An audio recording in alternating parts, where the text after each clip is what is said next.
जीवन में किसी लक्ष्य को पाने के लिए संकल्प लेना बहुत आवश्यक है। और क्योंकि जब हमारे लक्ष्य निश्चित करते हैं और उसको पूरा करने का संकल्प लेते हैं तभी कोई परिवर्तन होता है। और संकल्प में किसी विकल्प का ना आना, यह भी संकल्प की सिद्धि का एक प्रमुख कारण होता है। और संकल्प में कोई विकल्प आ गया तो संकल्प हमारा टूट गया, रास्ते हमारे छूट गए, मंजिल हमसे भटक गई, सपने हमारे ओझल हो गए।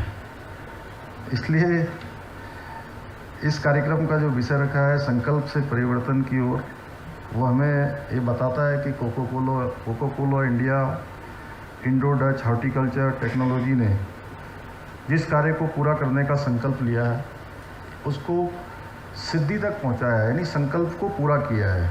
और उन्होंने संकल्प में किसी विकल्प को आने नहीं दिया है। आज हमारी सरकार भी राज्य में फलों के उत्पादन को बढ़ावा देने के लिए विशेष प्रयास कर रही है।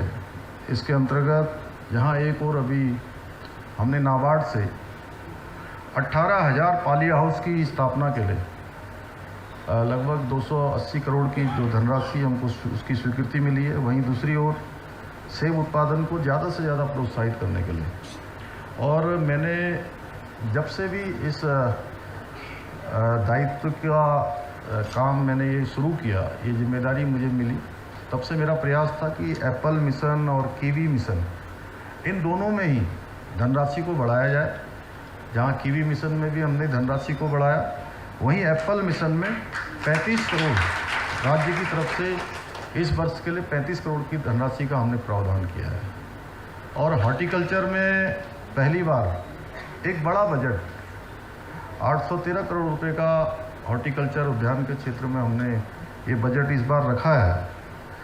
और हमारा प्रयास है कि आने वाले समय में जहाँ सेब का अच्छा उत्पादन हो, वहीं अच्छे अन्य फल भी उत्पादित हों, सब्जियां भी उत्पादित हों, और साथ में हमारे अच्छे फूल भी हमारे सीधे सीधे यहाँ से दिल्ली जाएं, एनसीआर में जाएं।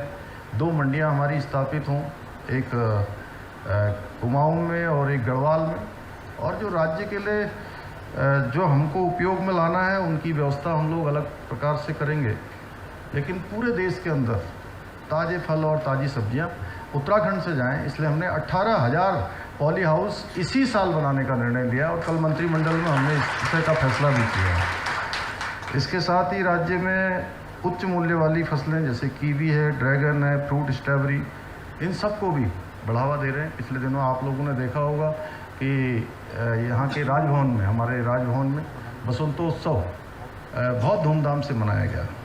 और क्या शानदार, जिस प्रकार से बसंत ऋतु के आगमन से हम लोग प्रसन्न होते हैं, उसी प्रकार से वहाँ विभिन्न प्रकार के फूलों फलों की जो प्रदर्शनी लगाई गई थी वो अपने आप में अद्भुत थी।